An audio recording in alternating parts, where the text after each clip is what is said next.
Hi everyone, welcome back to Digitally Twisted Media. I'm Jenny, and Dynamite has done it again with its crossover comics, and today we're going to be talking about Barbarella and Dejah Thoris. So we have a new team up of two sexy bombshells, and let's see where this comic series is going to go.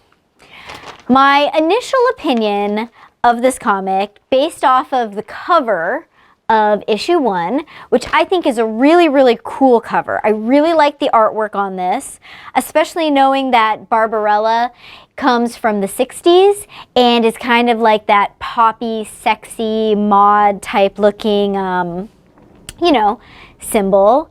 I think this cover looks really cool, and I'm really excited for the team up of Barbarella and Dejah Thoris, because Barbarella, she comes off as being a little bit more fun, light, kind of that ditzy blonde stereotype, and that might help Dejah Thoris to tone down some of her super serious, intense, hard-headed, driven attitude.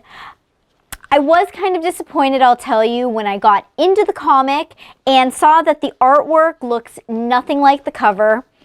That was really disappointing to me. So this series, it starts off from Barbarella's point of view and from her story, where we have Dejah being drawn into it later on.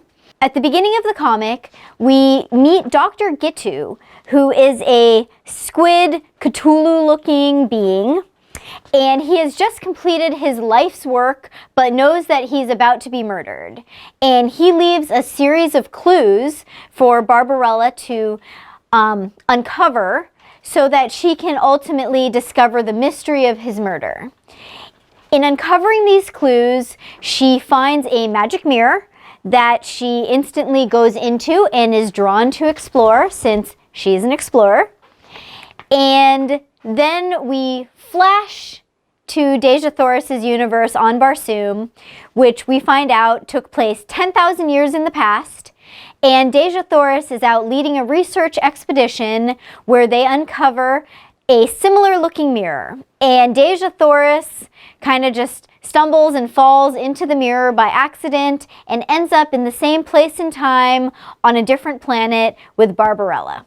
Now, these two ladies do not become fast friends, and I do not foresee them being besties like we saw with Dejah and Barbarella.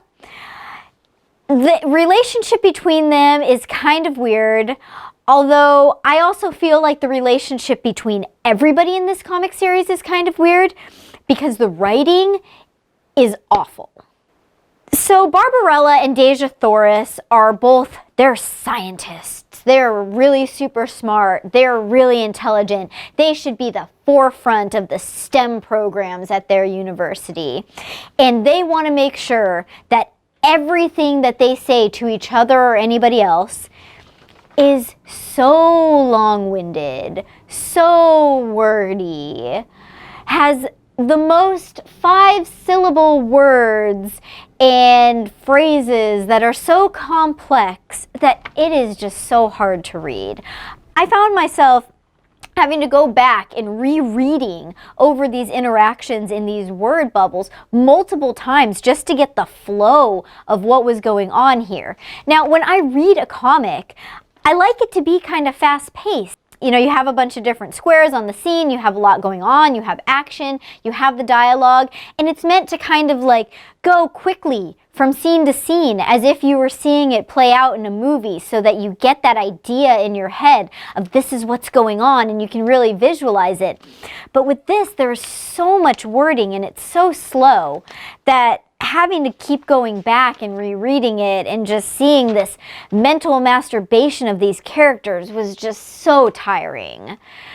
Speaking of the characters, I've also come to just accept that these types of crossover comics don't belong any place in the actual canon universe that these characters stem from. The Dejah Thoris that we see in this particular comic series, she's like a bumbling buffoon compared to the Dejah Thoris that I've seen in other comics in the past. When Dejah Thoris ends up in this other planet, other time with Barbarella, she's literally in the background having a panic attack. Well, Barbarella is the one who's figuring out everything to do and staying cool and calm and collected and having to continuously talk down to Dejah Thoris.